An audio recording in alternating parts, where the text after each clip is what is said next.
Motivation കൊടുക്കാൻ എളുപ്പമാണ്. ചില മോട്ടിവേറ്റേഴ്സ് അവരിങ്ങനെ മോട്ടിവേഷന്റെ പേരിൽ ഇടയ്ക്കിടെ മറ്റു മതസ്ഥർക്കിടയിലേക്ക് ഇസ്ലാമിനെ കുറിച്ച് മോശം ചിന്തയിട്ട് കൊടുക്കുന്ന ചില മോട്ടിവേറ്റേഴ്സ്. ഒരു സ്ഥലത്തൊരു മുസ്ലിമിന് വീട് കിട്ടിയാൽ അവിടെയുള്ള ആളുകളെയൊക്കെ ഇസ്ലാം മതത്തിലേക്ക് കൊണ്ടുവരാൻ അവനിങ്ങനെ ശ്രമിക്കുമെന്ന് പറയുന്ന ചില മോട്ടിവേറ്റേഴ്സ്. ഭാര്യയെക്കുറിച്ച്, ഭർത്താവിന്റെ സ്നേഹത്തിനെ കുറിച്ചൊക്കെ വളരെ വളരെ വിശാലമായി ഉദ്ഘോഷിക്കുന്ന മോട്ടിവേറ്റേഴ്സ്. അവസാനം എന്ത് സംഭവിച്ചു? അത് കേസിന് പോയിരിക്കുന്നു.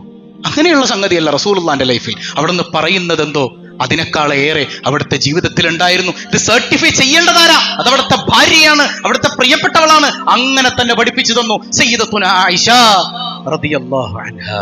ഇത് മുസ്ലിമിന്റെ മാത്രം പ്രശ്നമല്ല. കേരളീയ കുടുംബ സാഹചര്യത്തിൽ ഒരു പുരുഷാധിപത്യം നിറഞ്ഞു നിൽക്കുന്നത് കാണാൻ പറ്റും. അത് ഇസ്ലാമിന്റെ പ്രശ്നമല്ല. നമ്മൾ പഠിച്ചു വന്ന ചില സംഗതികൾ അങ്ങനെ ആയിപ്പോയത് കൊണ്ട് ചിലയിടങ്ങളിലെല്ലാം ഒരു പുരുഷാധിപത്യം കേരളീയ കുടുംബ സാഹചര്യങ്ങളിൽ നമുക്ക് കാണാൻ പറ്റും.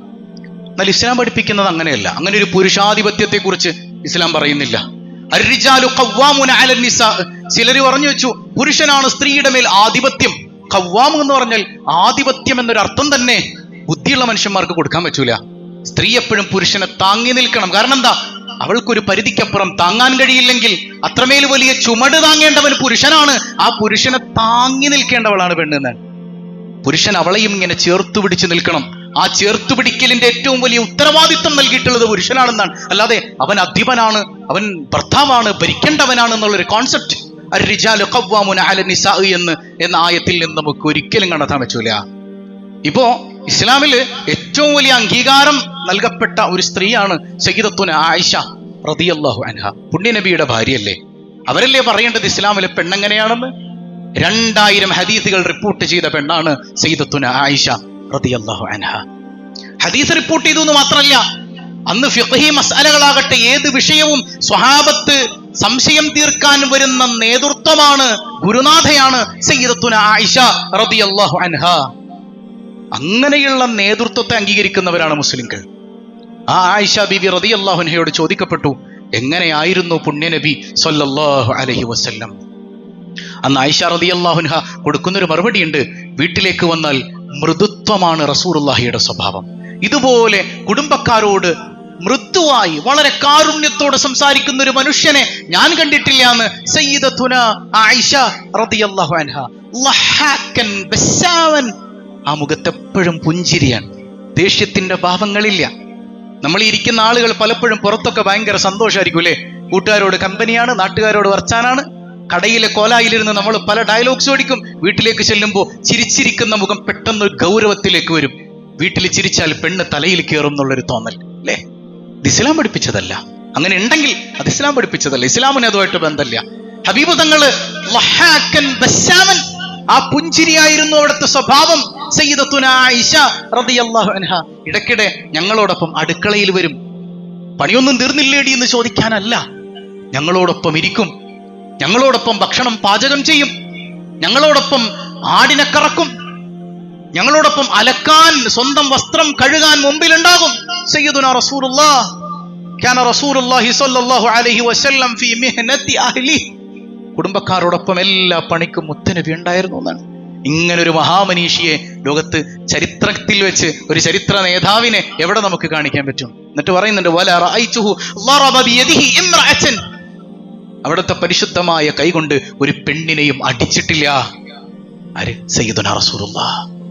ഒരു പെണ്ണിനെയും എന്റെ മുത്തുനബി അടിച്ചിട്ടില്ല. വലാ ഖാദിമൻ.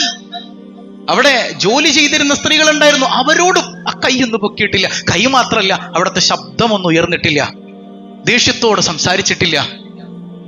കഴിഞ്ഞ ആഴ്ച ഒരു ചെറുപ്പക്കാരൻ വന്ന് സങ്കടം പറയും. ഈ മഹല്ലിലുള്ള ഒരു കുട്ടി, ഞങ്ങളുടെ വാപ്പ ഉമ്മാനെ ഇട്ട് കഷ്ടപ്പെടുത്തിയതിന് കയ്യും കണക്കൂല എന്നാ, ക്രൂരമായി വേദനിപ്പിച്ചിട്ടുണ്ട്. ആ ഉമ്മ വയ്യാണ്ട് കിടക്കുമ്പോ, അസുഖം വന്ന് കിടക്കുമ്പോ രാവിലെ എണീറ്റ് ചായ ഉണ്ടാക്കി തരുന്ന ഉമ്മ 10 മണിയായിട്ടും എഴുന്നേൽക്കാതെ വന്നിട്ടും തിരിഞ്ഞു നോക്കാത്ത ബാപ്പയെ കുറിച്ച് സങ്കടം പറഞ്ഞ് പൊട്ടിക്കരയുന്ന ചെറുപ്പക്കാരൻ. 5 വഖത്ത് വന്ന് ഇവിടെ തലകുമ്പിടുന്ന വാപ്പ, 5 വഖത്ത് ഇവിടെ വന്ന് കുത്തിമറിയുന്ന വാപ്പ. എന്തിനാണോ നിന്റെ നിസ്കാരമൊക്കെ അല്ലാഹ്? എന്തിനാണ് സഹോദരൻ നിന്റെ നിസ്കാരം?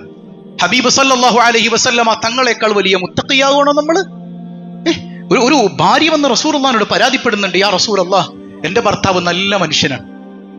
ആഹാ, കൊള്ളാം, മാഷാ അല്ലാഹ്, പക്ഷെ എനിക്ക് ത്വലാഖ് വേണം നബിയെ. അന്തേ? മൂപ്പര് രാത്രി മുഴുവൻ നിസ്കാരാണ്. ഹബീബായ തങ്ങൾ വിളിച്ചിട്ട് ചോദിച്ചു, എടോ നീ എന്നെക്കാൾ വലിയ മുത്തക്കിയാവാണോ? എന്നെക്കാൾ വലിയ മുത്തക്കി ചമയണ്ടാട്ടോ. കുടുംബം അതെന്റെ സുന്നത്താണ്, അതെന്റെ സുന്നത്തൻ. അതിനെയൊക്കെ പരിപാലിച്ചിട്ട് ചെയ്യേണ്ടതൊക്കെ ചെയ്തിട്ട് വേണം ബാക്കി കാര്യങ്ങളിലേക്ക് കടക്കാനെന്ന് പറഞ്ഞു കൊടുക്കുന്ന സയ്യിദുനാ റസൂലുള്ളാഹി സ്വല്ലല്ലാഹു അലൈഹി വസല്ലം. അത് ജീവിതത്തിൽ പറയുക മാത്രമല്ല, വരച്ചു കാണിച്ചു തന്നു. ആലോചിച്ചോക്കെ. അപ്പൊ എവിടെയും മുസൽമാനെ സംബന്ധിച്ചിടത്തോളം അവന് ഇസ്ലാമിലില്ലാത്തത് നിരന്തരം ഇങ്ങനെ കാണിക്കുമ്പോ സിനിമകളിലൂടെ മറ്റു പല വിഷയങ്ങളിലൂടെ, ഇപ്പൊ ഞാൻ ഈ വേഷത്തിലാണ് കോളേജിൽ ക്ലാസ് എടുക്കാൻ പോകുന്നത്. ഇപ്പൊ അതിന്റെ മാനേജ്മെന്റ്സിൽ ആരും മുസ്ലിംകളില്ല, എല്ലാവരും ഇതര മതസ്ഥരാണ്. ഞാൻ ഈ വേഷത്തിൽ ആദ്യകാലത്ത് ചെല്ലുന്ന സമയത്ത് ഒരു ഭയം പോലെ, എൻ്റെ ക്ലാസ്സിലെ കുട്ടികൾക്ക് പോലും എന്നോട് ഒരു അറ്റാച്ച്മെന്റ് ഇല്ല. ഞാൻ ക്ലാസ് എടുക്കുമ്പോൾ ശ്രദ്ധിച്ചിരിക്കും, പക്ഷെ നമുക്ക് കിട്ടേണ്ട ഒരു അറ്റാച്ച്മെന്റ് ഉണ്ടല്ലോ കുട്ടികളായിട്ട്. ഒരു കോളേജ് ആകുമ്പോൾ നമുക്ക് സ്കൂളിലേതുപോലെ ഭയപ്പെടുത്തി നിർത്താനൊന്നും പറ്റൂല കുഞ്ഞുങ്ങളെ. ഒരു കമ്പനിയിൽ അങ്ങ് പോയില്ലെങ്കിൽ കുട്ടികൾക്ക് പഠിക്കാനൊന്നും പറ്റില്ല. അപ്പൊ ആ നിലക്ക് അത്തരം അറ്റാച്ച്മെന്റ്സ് ഉണ്ടായിരുന്നില്ല. എന്തോ ഒരു ഭയത്തോടു കൂടിയാണ് അവരെന്നെ കാണുന്നത്. കാരണം ഈ തലപ്പാവണ്ടി വേഷമുണ്ട്. പതിയെ അതിന്റെ കാരണം ഞാൻ കുഞ്ഞുങ്ങളിൽ നിന്ന് പിന്നീട് അറിഞ്ഞത്, അവര് ഈ തലപ്പാവ് കെട്ടിയവരെ, തൊപ്പി ധരിച്ചവരെ, താടിയുള്ളവരെയൊക്കെ കണ്ടിട്ടുള്ളത് ഒരു ഭീകരന്മാരുടെ ലുക്കിലാണ്. എവിടെ? സിനിമയിൽ. അപ്പൊ ആ സംഗതിക്ക് ഇത്ര വലിയ സ്വാധീനം ജനങ്ങളിൽ ഉണ്ടായിരിക്കുമ്പോ ഇസ്ലാമിനെ തെറ്റിദ്ധരിപ്പിക്കാൻ പല വഴികളും നടക്കുന്നുണ്ട്. താടി വെച്ചവർ, തലപ്പാവ് ധരിച്ചവരൊക്കെ ഭീകരന്മാരാക്കി ചിത്രീകരിക്കപ്പെടുന്ന ഒരു കാലഘട്ടം. അവിടെ നിന്ന് ഇന്ന് എൻ്റെ കുട്ടികൾ എന്നെ വിളിക്കുന്നത് അണ്ണാന്നാണ്, പല കുട്ടികളും വിളിക്കുന്നത്. അത്രമേൽ വലിയ ഒരു ബന്ധത്തിലേക്ക് വളർന്നിട്ടുണ്ടെങ്കിൽ അത് നമ്മളെ അടുത്തറിയുമ്പോഴാണ് എൻ്റെ റബ്ബ് എനിക്ക് തന്നൊരു അവസരമായിട്ട് ഞാൻ മനസ്സിലാക്കുകയാണത്. അപ്പൊ ആദ്യം ഉണ്ടായിരുന്ന ഭയം അതിങ്ങനെയുള്ള സിനിമകളിൽ നിന്ന്, ജനങ്ങൾ പറയുന്നതിൽ നിന്നുണ്ടായ സംഗതികളാണ്. ഹബീബായ സയ്യിദുനാ റസൂലുള്ളാഹി സ്വല്ലല്ലാഹു അലൈഹി വസല്ലമ തങ്ങളുടെ ലൈഫിൽ നിന്ന് നമുക്ക് പഠിക്കാൻ എന്തുള്ളത്? ഒരു ഭർത്താവ് വീട്ടിലേക്ക് കയറി ചെന്നാൽ ആ ഭർത്താവ് എത്രമേൽ മാന്യനായിരിക്കണം. ഇത് പഠിപ്പിക്കുകയാണ് മുഹമ്മദ് മുസ്തഫ സ്വല്ലല്ലാഹു അലൈഹി വസല്ലം. അങ്ങനെ വീട്ടിൽ കയറി ചെല്ലുമ്പോഴേക്ക് ക്രൂരനായി മാറുന്നൊരു ഭർത്താവായിരുന്നില്ല. എന്തിനേറെ ചില ഹദീസുകൾ കാണുമ്പോൾ ഞങ്ങളൊക്കെ പഠിക്കുന്ന സമയത്ത് ചിലപ്പോൾ ചിരി വരും, അങ്ങനെയൊക്കെ പറ്റുമെന്നാണ്. കാരണം ഹബീബ് റസൂലുള്ളാഹി സ്വല്ലല്ലാഹു അലൈഹി വസല്ലമ തങ്ങളുടെ ഭാര്യമാര് മുത്തുനബിയോട് കോപിക്കുന്ന ചില ഘട്ടങ്ങളുണ്ട് ഹദീസില്. മുത്തുനബിയോട് ഇങ്ങനെ ദേഷ്യം പിടിക്കുക. അപ്പൊ ഞങ്ങൾ ഇങ്ങനെ ചിരിക്കും, പഠിച്ചോൻ എങ്ങനെയാണിത് കഴിയുന്നത് റസൂലുള്ളാഹിന്റെ മുമ്പിൽ? അങ്ങനെയൊക്കെ പറ്റുമോ?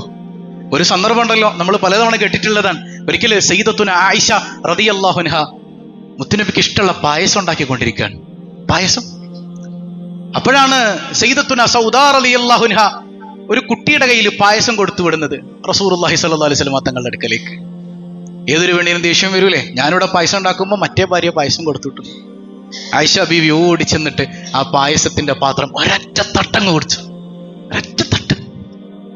എന്ത് സംഭവിച്ചിരിക്കണം അവിടെ? നമ്മൾ ആ സ്ഥാനത്ത് നിന്നും ചിന്തിച്ചു നോക്കിയേ. ഉടനെ പോകേണ്ടിയിരുന്നത് ചിലപ്പോൾ ഡെന്റൽ ഹോസ്പിറ്റലിലേക്കായിരിക്കും. എന്തിനാ? അവരുടെ പല്ല് ശരിയാക്കാനായിട്ട്. എന്നാൽ ലോകത്തിന്റെ നേതാവ് മുഹമ്മദ് മുസ്തഫ സല്ലല്ലാഹു അലൈഹി വസല്ലം തങ്ങൾ ആ താഴെങ്ങി ഇരുന്നിട്ട് സ്വന്തം കൈകൊണ്ട് ആ പായസവും ആ പാത്രവും ഒക്കെ കോരിയെടുത്ത് വൃത്തിയാക്കുന്ന ലോകത്തിന്റെ നേതാവ് സയ്യിദുനാ റസൂലുള്ളാഹി.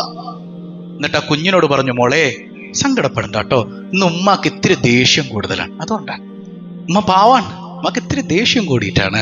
സയ്യിദുനാ റസൂലുള്ളാഹി സ്വല്ലല്ലാഹു അലൈഹി. എത്ര മനോഹരം ഈ ഹബീബിനെ തെറ്റിദ്ധരിപ്പിക്കുന്നത്. ഭാര്യ ഭർത്തൃബന്ധത്തിന്റെ ഏറ്റവും മനോഹരമായ ആ ഒരു കാഴ്ച റസൂലുള്ളാഹിന്റെ ജീവിതത്തിൽ നിന്ന് നമുക്ക് വരച്ചെടുക്കാൻ പറ്റും. ഇതര നേതാക്കളെ പോലെയല്ല. ഇപ്പൊ എക്സാമ്പിൾ, ആരെയും കുറ്റപ്പെടുത്തല്ല. മഹാത്മാഗാന്ധി, അദ്ദേഹം നല്ലൊരു രാഷ്ട്ര നേതാവാണ്. പക്ഷെ കുടുംബജീവിതത്തിൽ അദ്ദേഹം വളരെയധികം പരാജയം നേരിട്ടൊരു മനുഷ്യനാണ്. വീട്ടിൽ ചെന്നാൽ ഒച്ചപ്പാടുണ്ടാക്കുന്ന, ബഹളമുണ്ടാക്കുന്ന അദ്ദേഹത്തിന്റെ ഭാര്യ കസ്തൂർബാ ഗാന്ധി ഒരുപാട് പീഡനങ്ങൾ നേരിട്ടിട്ടുണ്ട് ഗാന്ധിയിൽ നിന്ന്. അദ്ദേഹത്തെ കുറ്റപ്പെടുത്തല്ല, പക്ഷെ അദ്ദേഹം നല്ലൊരു രാഷ്ട്ര നേതാവായിരുന്നു. അപ്പോഴും കുടുംബത്തെ നന്നായി പരിപാലിക്കാൻ കഴിയാത്തൊരു വ്യക്തിത്വമായിരുന്നു. ഡോക്ടർ ജവഹർലാൽ നെഹ്റു, അഭിമാനത്തോടെ നമ്മൾ പറയും, നല്ലൊരു രാഷ്ട്ര നേതാവ് തന്നെയാണ്. പക്ഷെ കുടുംബ ബന്ധങ്ങളിൽ അദ്ദേഹം പലപ്പോഴും പരാജയപ്പെട്ടു പോയിട്ടുണ്ട്. വേറെ ചില ആൾക്കാർ അധികാരം കിട്ടിയപ്പോൾ സ്വന്തം ഭാര്യനെ ഒഴിവാക്കിയിട്ട് ഒറ്റക്ക് പോകാൻ തുടങ്ങി. എന്നാൽ അധികാരവും സൈന്യാധിപനും ഒക്കെ ആയപ്പോഴും, എല്ലാ മേഖലയിലും ഉയർന്നു നിന്നപ്പോഴും, സാമ്പത്തിക സ്രോതസ്സിന്റെ താക്കോൽക്കൂട്ടം കയ്യിലേക്ക് വന്നപ്പോഴും, എല്ലാം ഉണ്ടായിരുന്നപ്പോഴും വീട്ടിലേക്ക് ചെല്ലുമ്പോൾ അവിടെ ഒരാളായി മാറുന്ന, ചിരിച്ചും കളിച്ചും തമാശ പറഞ്ഞും ഒക്കെ നിൽക്കുന്ന പ്രിയപ്പെട്ട ഇണയായി മാറിയ മുഹമ്മദ് മുസ്തഫ സല്ലല്ലാഹു അലൈഹി വസല്ലമ തങ്ങളല്ലേ നമ്മുടെ റോൾ മോഡൽ.